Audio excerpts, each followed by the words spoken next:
नमस्कार प्रिय viewers YouTube channel Barak তরঙ্গে আমি আশু চৌধুরী আপনাদেরকে জানাই স্বাগত। প্রথমে বরাক তরঙ্গের সেরা সংবাদ। আদর্শ গ্রাম গঙ্গাপুরে তোরণের শিলান্যাস করলেন উপাধ্যক্ষ আমিনুল হক লস্কর। ভাঙ্গারপাড়ে অগ্নিকাণ্ড পুড়ে চাই 4টি দোকান। যাত্রী দর্শন যোগীনাথের কুশপুতল পোড়ালো যুব কংগ্রেস শিলচরে। পাতাখান্দি রাস্তার কাজে বরাত পেল বিন্নি কনস্ট্রাকশন। এবারে বিস্তারিত সংবাদ। আদর্শ গ্রাম গঙ্গাপুরের মূল প্রবেশপথে তোরণের ভিত্তিপ্রস্তর স্থাপন করলেন স্থানীয় বিধায়ক তথা অসম বিধানসভার উপাধ্যক্ষ আমিনুল হক লস্কর। এ উপলক্ষে বুধবার গঙ্গাপুর গভর্নমেন্ট ডিআর বেসিক স্কুলে এক সভা অনুষ্ঠিত হয়। ডিআরডি বিশেষ আধিকারিক রসরাজ দাসের পৌরোহিত্য সভায় উপাধ্যক্ষ লস্কর বলেন, গ্রামে অনেক সমস্যা রয়েছে, তাই প্রথমে ছোটোখাটো সমস্যাগুলো সমাধান করতে হবে, যেমন বিদ্যুৎ সংযোগ, পানীয় জল ও রাস্তাঘাটের সমস্যাগুলো দূর করতে হবে প্রথমে। সভায় সম্মানিত অতিথি কাছাড়ি জেলাশাসক কীর্তিচাল্লি তার বক্তব্যে বলেন, সমস্যা প্রচুর রয়েছে কিন্তু অর্থ সীমিত, তাই প্রথমে প্রবীণ নাগরিক, মহিলা ও শিশুদের উন্নয়নে প্রাধান্য দিতে হবে। এছাড়া বক্তব্য রাখেন অ্যাসিস্ট্যান্ট কমিশনার তথা শিলচর উন্নয়ন খণ্ড আধিকারিক নবনীতা হাজরিকা, 31 নম্বর সার্কলের বিশিষ্ট নাগরিক মাহমুদ হোসেন লস্কর মাখন, রাকেশ রঞ্জন ত্রিপাঠী, সুভাষ রবিদাস ও জয়ন্ত রবিদাস।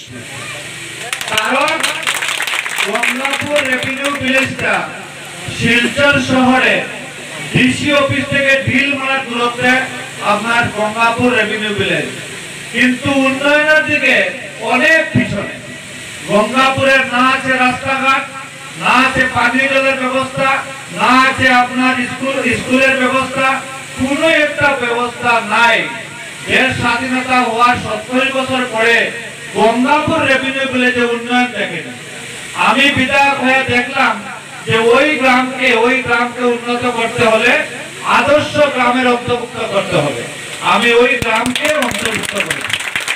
আরো একটা গ্রাম সম্মান দিয়েছেন, আজকে আপনাদের এখানে এসেছেন। और डीसी मैडम, आज देश स्वाधीनता होने से प्राय 75 साल हो रहे हैं। डीसी ऑफिस से यहाँ से दूरत्व 2 किलोमीटर 2.5 किलोमीटर होगा। हमारे एक डीसी यहाँ में आने के लिए 75 साल लग गया। तो कैसा इससे डेवलपमेंट होगा? आपको धन्यवाद दे रहा है कि आप क्या आया है और रिकॉर्ड बांध दिया। दोबारा हम नहीं बोल सकता है कि गंगापुर कोई डिप्टी कमिश्नर नहीं है। आप लोग बोल सकता है कि 2020 में हम लोग का डिप्टी कमिश्नर गंगापुर में आया है और कुछ देख के गया। कोई डिप्टी कमिश्नर का कोई फ्लॉप नहीं है। जो फ्लॉप रहेगा तो आपका नाम का फ्लॉप रहेगा, आपका नाम का फ्लॉप रहेगा। आप भी नहीं रहेगा, मैं भी नहीं रहेगा, तो वो गाँव रहेगा, वो फ्लॉप भी रहेगा। आदर्श गांव के तो काम ऐसे निदर्शन करते हुए एक एक काम हम देंगे। मुझे एहसास हुआ है कि सिलचर टाउन के पास में रहते हुए भी थोड़ा बहुत डेवलपमेंट की कमी हो गई है। अभी ये आदर्श ग्राम के तहत मैं जीपी प्रेसिडेंट को, पंचायत मेंबर्स को, गांव वालों से रिक्वेस्ट करती हूँ कि सबसे जरूरी स्कीम प्रायोरिटाइज करके लेना है और एक एक प्रॉब्लम करते हुए सॉल्व करना है। एज ऑलवेज हमारे पास जो फंड है वो तो लिमिटेड है, हमारे प्रॉब्लम ज़्यादा है, तो उसमें से सबसे इम्पोर्टेंट जो बच्चों के लिए, जो महिलाओं के लिए, जो सीनियर सिटीजन के लिए बहुत ही ज़रूरी है, आवश्यक है, उसको प्रायोरिटाइज करके लेंगे। उसके तहत एक एक करके আমাদের ডেপুটি স্পিকার, আমাদের অতি আপনজন আমিনুল হক লস্কর মহাশয়ের হাত দিয়ে, আমাদের ডেপুটি কমিশনারের হাত দিয়ে গঙ্গাপুর মডেল ভিলেজের আনুষ্ঠানিকভাবে কাজ শুরু হয়েছে। সেই হেতু আজকের দিন গঙ্গাপুরবাসী মানুষের কাছে অত্যন্ত আনন্দের দিন, অত্যন্ত গর্বের দিন। আমি বলবো আজকে থেকে মাত্র যদি কয়েক বছর আগে কথা চিন্তা করা যায় তাহলে আপনারা দেখবেন এবং অকপটে স্বীকার করবেন। এই সুলতান বাড়ি থেকে গঙ্গাপুরে কনকপুর বেরি, এই সুলতানপুর থেকে শুরু করে নাগাডিলা বেরি, এই রাস্তাগুলোতে সাইকেল, মোটর সাইকেল, গাড়ি নিয়ে যাওয়া তো দূরের কথা, পায়ে হাঁটারও অবস্থা ছিল না।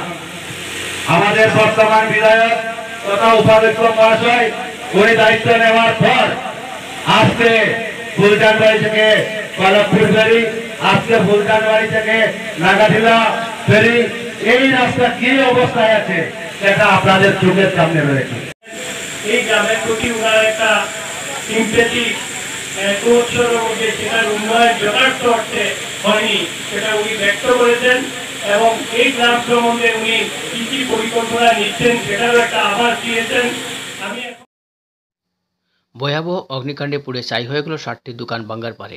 ঘটনার ঘটে মঙ্গলবার রাত 10:30 নাগাদ।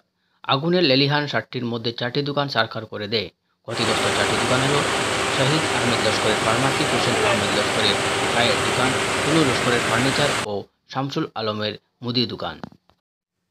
এদিকে ঘটনার ঘণ্টাখানেক পর দমকল ইঞ্জিন পৌঁছলে জনতা খেপে যান। দমকল ইঞ্জিন লক্ষ্য করে ছুড়েন ডিল। উত্তেজিত জনতা পরিস্থিতি বেগতিক দেখে দমকল বাহিনী আউটপোস্ট নিয়ে চলে যায়। ঘটনার খবর পেয়ে বুধবার সকালে বিধায়ক কিশোরনাথ ও প্রাক্তন বিধায়ক রুমিনাথ ঘটনাস্থলে পৌঁছেন।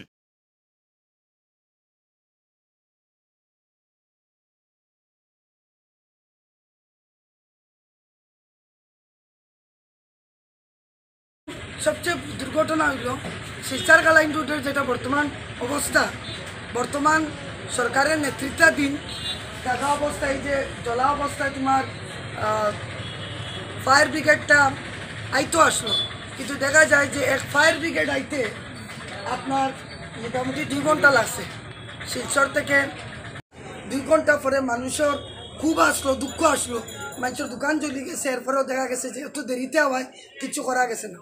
আজকে আইসুন, কিন্তু সবচেয়ে বড় কথা হয়েছে যে আমরাও জানি সরকার থেকে পাইতে পাইতে খুব কম নগণ্য একটা সাহায্য পাইতেও পারে, না পাইতেও পারে। এটার লাগি আমি কমু যে এটা আজকের দিনে কালকে রাত্রের থেকে হয়েছে, কিন্তু অনেক জনপ্রতিনিধি এখনও আমরা বাঙ্গার বারো এখনও দেখতে পাই আর না। জানি না তারা লুকাইনি না কেন আইল না, এটা আমরা বুঝলাম না।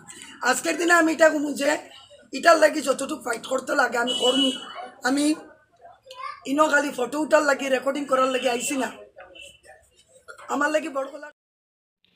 সংশোধিত নাগরিকত্ব বিল পাস হওয়ার পর অসম চুক্তি 6 নম্বর দ্বারা যাতে বলবৎ করা না হয় সেজন্য দাবি জানালো নেলেক। বুধবার সংগঠনের পক্ষ থেকে জেলা শাসকের মারফতে প্রধানমন্ত্রীর উদ্দেশ্যে এই দাবিতে এক স্মারকপত্র প্রদান করেন। এর আগে সাংবাদিক সম্মেলন ডেকে কর্মকর্তারা বলেন, বাংলাদেশ, পাকিস্তান ও আফগানিস্তান থেকে ধর্মীয় নির্যাতনে বলি হয়ে আসা হিন্দু, শিখ, খ্রিস্টান, বৌদ্ধ, পার্সি ও জৈন ধর্মাবলম্বীদের নাগরিকত্ব দেওয়ার কথা বলা হয়েছে কাতে। সংসদে বিল পাস হওয়ার পর রাষ্ট্রপতি তাতে স্বাক্ষর করার মানেই হলো কার্যকর করে হয়ে গেছে এই আইন।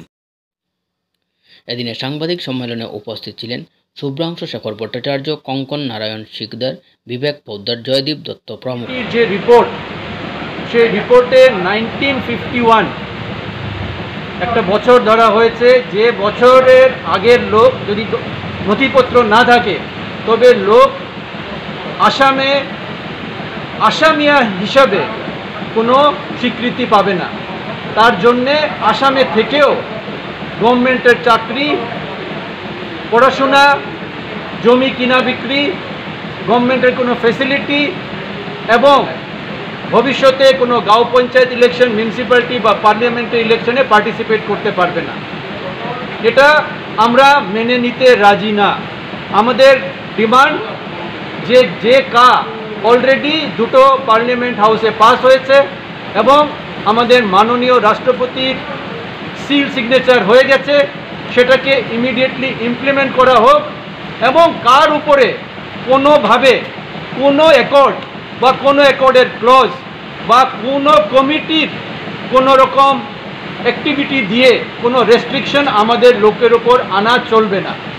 তাতে হিন্দু, শিখ, খ্রিস্টান, বৌদ্ধ, জৈন যারা ধর্মীয় কারণে, রিলিজিয়াস পারসিকিউশনের কারণে যারা বাংলাদেশ, পাকিস্তান এবং আফগানিস্তান থেকে ইন্ডিয়াতে এসছেন ডিসেম্বর 2014 অবধি, তাদেরকে কাতে ফুল সিটিজেনশিপ রাইট দেওয়া হয়েছে। সেই রাইট যেন 100% রাইট পুরো ইন্ডিয়াতে যেভাবে আছে সেটা আসামেও যেন ঠিক সেইভাবেই থাকে। বাড়ি বাড়িতে বিদেশি নোটিশ যাচ্ছে। আমরা নতুন এসপি যখন আমাদের জেলায় এসছেন ওনার সাথে আমরা দেখা করেছি, আর দেখা করে ওনাকে আবেদন রেখেছি যে আপাতত এই কোভিড চলাকালীন পরিস্থিতিতে যেখানে লোকরা এমনি ওদের অবস্থা খারাপ, আয় নেই, ওদের শারীরিক অবস্থাও ঠিক নেই, সেই সময় যদি নোটিশ পেয়ে ওরা অন্য রকম পরিস্থিতিতে পড়ে যায় তাহলে কিন্তু আমরা ওদের সাথে জাস্টিস করব না, কেন কি অলরেডি কাজ যখন হয়ে গেছে। আনলক 4-এ বিভিন্ন ক্ষেত্রে ছাড় দেওয়া হলেও সাংস্কৃতিক অনুষ্ঠানের ক্ষেত্রে কোনো ছাড় দেওয়া হয়নি। গত 6 মাস থেকে করোনা ভাইরাস তথা লকডাউনে শিল্পীরা কোনো অনুষ্ঠান করতে পারেননি, তাই সাংস্কৃতিক অনুষ্ঠানে ছাড় দিয়ে শিল্পীদের রক্ষা করার দাবি জানিয়ে জেলা শাসকের দ্বারস্থ হলেন দলছুট সাংস্কৃতিক সংস্থার কর্মকর্তারা। তারা এক স্মারকপত্র তুলে দেন এদিন বুধবার। এতে উপস্থিত ছিলেন সায়ন বিশ্বাস, বিশ্বরাজ ভট্টাচার্য, বিরাট অর্থনৈতিক সংকটের মুখে সেটা নতুন করে বলার অপেক্ষা রাখে না।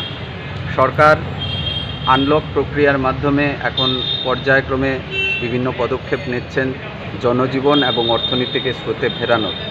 আমরা এই উদ্যোগকে সাধুবাদ জানাই।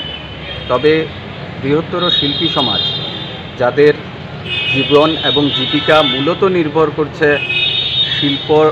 শিল্পের মাধ্যমে, গান বাজনা ইত্যাদি করে বা তার সঙ্গে লাইট সাউন্ড ইত্যাদির সঙ্গে জড়িয়ে যাদের জীবন এবং জীবিকা, তারা খুব কষ্টে আছেন, সেটা আমরা উপলব্ধি করতে পারি। আমরা বাংলা গানের দল দলছুট, তাই সরকার এবং প্রশাসনের কাছে আজ স্মারকপত্র প্রদান করেছি যাতে এই আনলক প্রক্রিয়ায় এই স্মল স্কেল এন্টারটেইনমেন্ট ইন্ডাস্ট্রি যেটা আছে সেটাকে নিয়ে আসা হয়। সরকার মুক্তাঙ্গনে সর্বাধিক 100 জন নিয়ে অনুষ্ঠানের আয়োজন দিয়েছেন, কিন্তু আমাদের এখানকার যে চল বা রীতি সেই অনুযায়ী মুক্তাঙ্গনে অনুষ্ঠান করাটা আরও ঝুঁকিপূর্ণ, কারণ সেখানে 100 জন হবে কিংবা 500 জন হবে আমরা আগাম বলতে পারবো না। এর চাইছি যে আনলক প্রক্রিয়া শুরু হয়েছে সেটা আমাদের এই উপত্যকার শিল্পীদের ক্ষেত্রে এই আনলক প্রক্রিয়াটা শুরু হোক, যাতে একটু আগে যা মানে সায়ন বিশ্বের যেগুলো কথা বলেছে সেগুলোর মুদ্রা কথা হচ্ছে সেটাই। এবং আমরা চাইছি যে জীবন জীবিকাতে যে করোনা যে প্রভাব ফেলেছে সেটা একটা স্থায়িত্ব আসুক, যাতে শিল্পীরাও নিশ্চিন্তভাবে যে আগে করোনার আগে যেভাবে অনুষ্ঠানের মাধ্যমে নিজেদের জীবন জীবিকাকে স্থায়ীভাবে চালিয়ে নিয়ে যেতে পেরেছেন সেই পরিস্থিতিটা আবার ফিরে আসে। এবং যারা সরকার বিভিন্ন ক্ষেত্রে অনুদান দিচ্ছেন, বিভিন্ন স্কিম আনছেন, যেসব শিল্পীদের জীবন জীবিকা শুধুই শিল্পের উপর নির্ভরশীল, তাদের জন্য কোনো যদি প্রকল্প আনা যায়, প্রকল্পের আওতায় তাদের জীবন এবং আর্থিক সুরক্ষা দেওয়া যায়, সেটা যদি সরকার বিবেচনা করেন অনেক ভালো। উত্তরপ্রদেশে 19 বছরের দলিত তরুণী মনীষা বাল্মীকি নৃশংস গণধর্ষণ ও নির্মম হত্যার প্রতিবাদে বুধবার শিলচরে যোগী আদিত্যনাথের কুশপুতল পোড়ালো যুব কংগ্রেস। উত্তরপ্রদেশের মুখ্যমন্ত্রীর অপসারণ দাবি করল যুব কংগ্রেসের কর্মকর্তারা।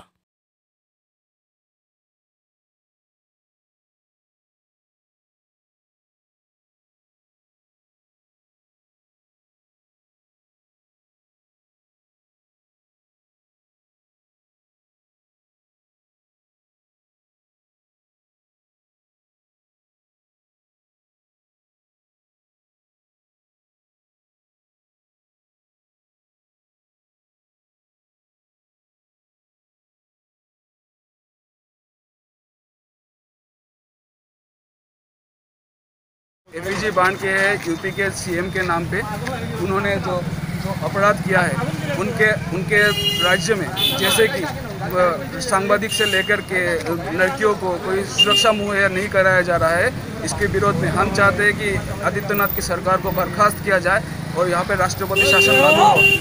जिस तरह से हाथरस कांड में 14 तारीख को लड़की के ऊपर बलात्कार हुआ, इसके बाद 29 तारीख तक वो अस्पताल में जूझती रही, कल उसकी मौत हो गई।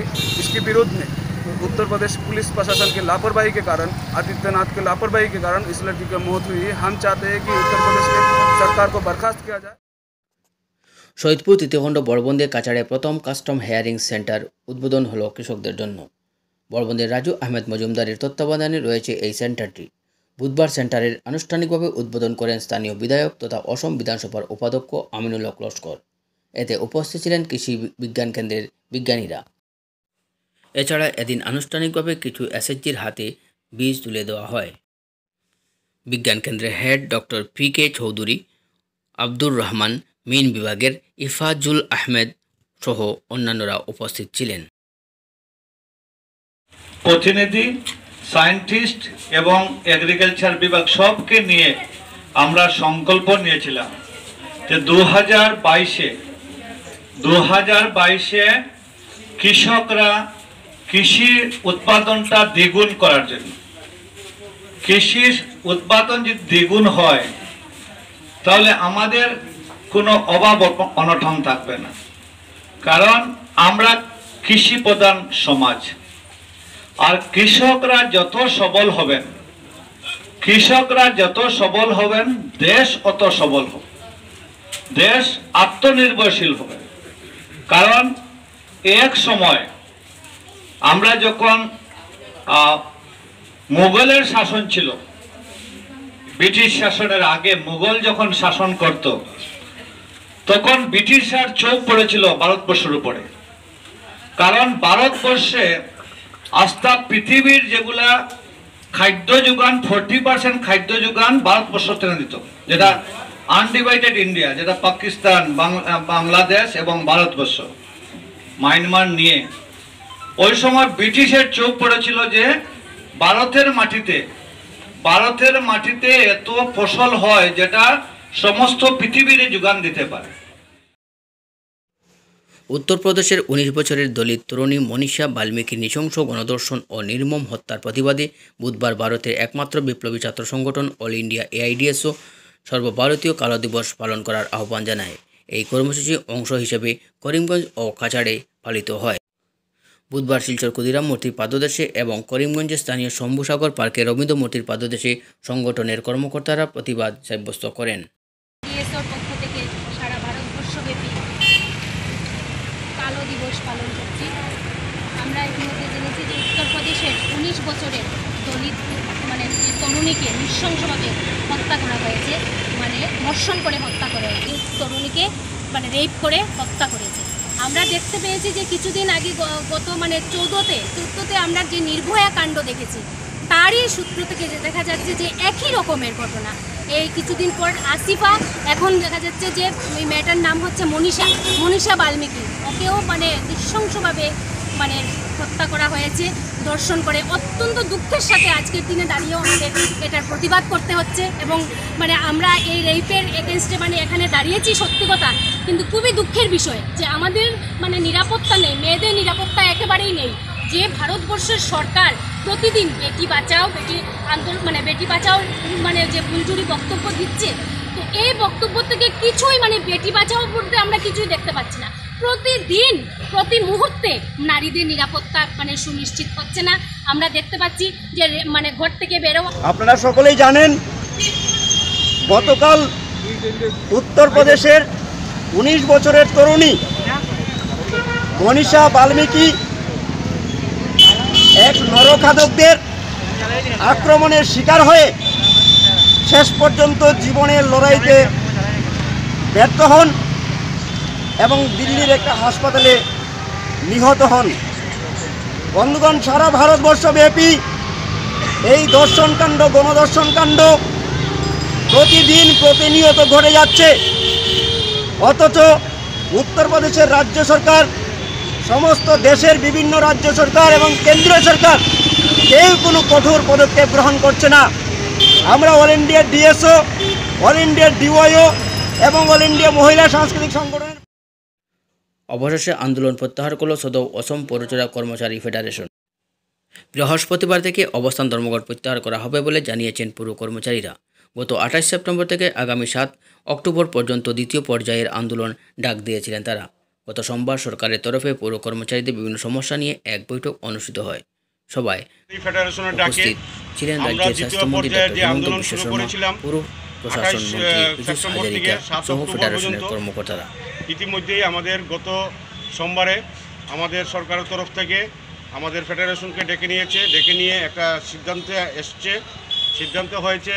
আমাদের finance minister Himanta Biswa Sarma sir মহাশয় ছিলেন আমাদের পৌর প্রশাসন মন্ত্রী পীযূষ হাজারিকা স্যার এবং ফাইন্যান্স ডিপার্টমেন্টের প্রিন্সিপাল সেক্রেটারি, আরবান ডেভেলপমেন্টের আন্ডার সেক্রেটারি এবং মিউনিসিপ্যাল অ্যাডমিনিস্ট্রেশনের ডিরেক্টর।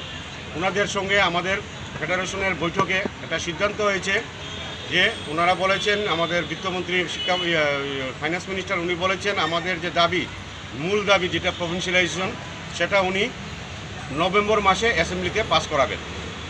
দ্বিতীয় দাবি ছিল আমাদের স্যালারি।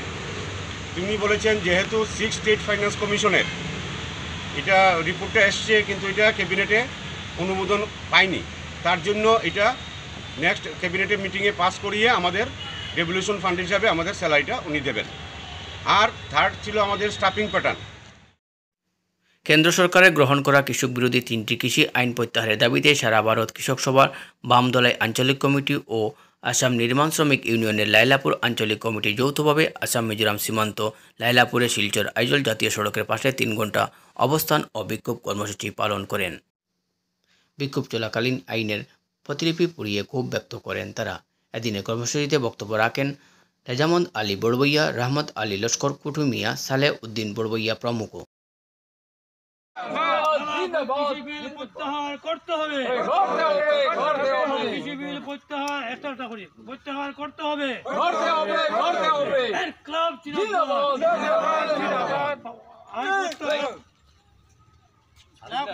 আমাদের সংগঠির ফলে দেখা যায় যে আজকে বড় ব্যবসায়ীর সঙ্গে আমার গরিব কৃষকের চুক্তি হবে এবং কৃষকরা এখানে ন্যায্য মূল্য পাবে না, সহায়ক মূল্য পাবে না।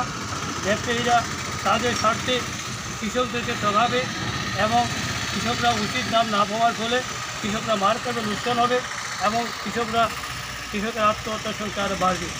সুতরাং আমরা মনে করি এই যে কৃষি ফসলের যে মূল্য চুক্তি যেটা এটাও অগণতান্ত্রিক, এটা কৃষক বিরোধী, এটা প্রত্যাহার করার আমরা দাবি উত্থাপন করছি। পূর্ত বিভাগের বিল্ডিং ডিভিশনের সুপারিনটেন্ডেন্ট ইঞ্জিনিয়ার রমেশ্বর পেগু অবসর নিলেন। বুধবার বিদায়ী সুপারিনটেন্ডেন্ট পেগুকে সংবর্ধনা জানালেন কার্যালয়ের কর্মকর্তারা। এদিন ভারপ্রাপ্ত ইঞ্জিনিয়ার হিসেবে দায়িত্ব নিলেন রফিক আহমেদ চৌধুরী। আমরা চাই হাইলাকান্দি পরিমল তো কাছে আত্মীয় জেলার কাজ যাতে আরো উন্নত হয়, যেহেতু আমাদের পিডব্লিউডি মিনিস্টার হেমন্ত শর্মা, মুখ্যমন্ত্রী সর্বানন্দ সোনোয়াল যাতে আমাদের পড়াগুলির কাজে যাতে, আর আমি রফিকদাকে বিশেষ করে ওনার সঙ্গে আমার অন্য সম্পর্ক যতটুকু দেওয়া হয়েছে দেওয়া না হয়। প্রথমে আমি 10 দিন থাকি। আমি সবাইকে অনুরোধ করব আমার স্টাফ, সাংবাদিক বন্ধুগণ এবং আমার কলিগ আমাকে সহযোগিতা করার জন্য। রিগার্ডিং পেগু স্যার, আমরা একসঙ্গে প্রায় 10 বছর পাতাকান্দিতে ছিলাম।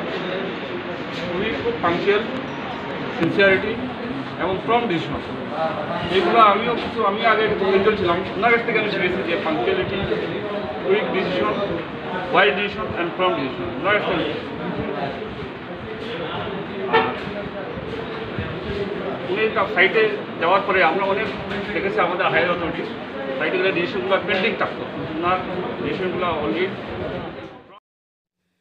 দীর্ঘদিনের দুর্যোগের পর পূর্তমন্ত্রী হিমন্ত বিশ্ব শর্মার দেওয়া প্রতিশ্রুতি অনুযায়ী অবশেষে আরপিপি নির্মাণ সংস্থাকে বাতিল করে নতুন নির্মাণ সংস্থাকে দিয়ে পাতারকান্দি বুক চিরে যাওয়া গুরুত্বপূর্ণ অসম ত্রিপুরা বেহাল 8 নম্বর জাতীয় সড়কের বেহাল ও বিপর্যস্ত অংশের কাজের আরম্ভ হল নতুন পর্যায়ে। এতে স্বস্তি নিঃশ্বাস ফেললেন স্থানীয় জনগণ। রাজ্যের পূর্তমন্ত্রী ডক্টর হিমন্ত বিশ্ব শর্মার নির্দেশে আগের বরাদপ্রাপ্ত তামিলনাড়ু নির্মাণ সংস্থা আরপিপি ইনফ্রা প্রজেক্ট লিমিটেডের টেন্ডার বাতিল করে উক্ত সড়কের নির্মাণ কাজ থেকে পুরোপুরিভাবে অব্যাহতি দিয়ে নতুন সংস্থাকে কাজের দায়িত্ব দেওয়া হয়েছে। সড়ক নির্মাণ কাজের দায়িত্ব নিয়ে আজ বুধবার থেকে পাতারকান্দি বেহাল জাতীয় সড়কের কাজে হাত দিল নতুন বরাদপ্রাপ্ত নির্মাণ সংস্থা বিন্নি কনস্ট্রাকশন।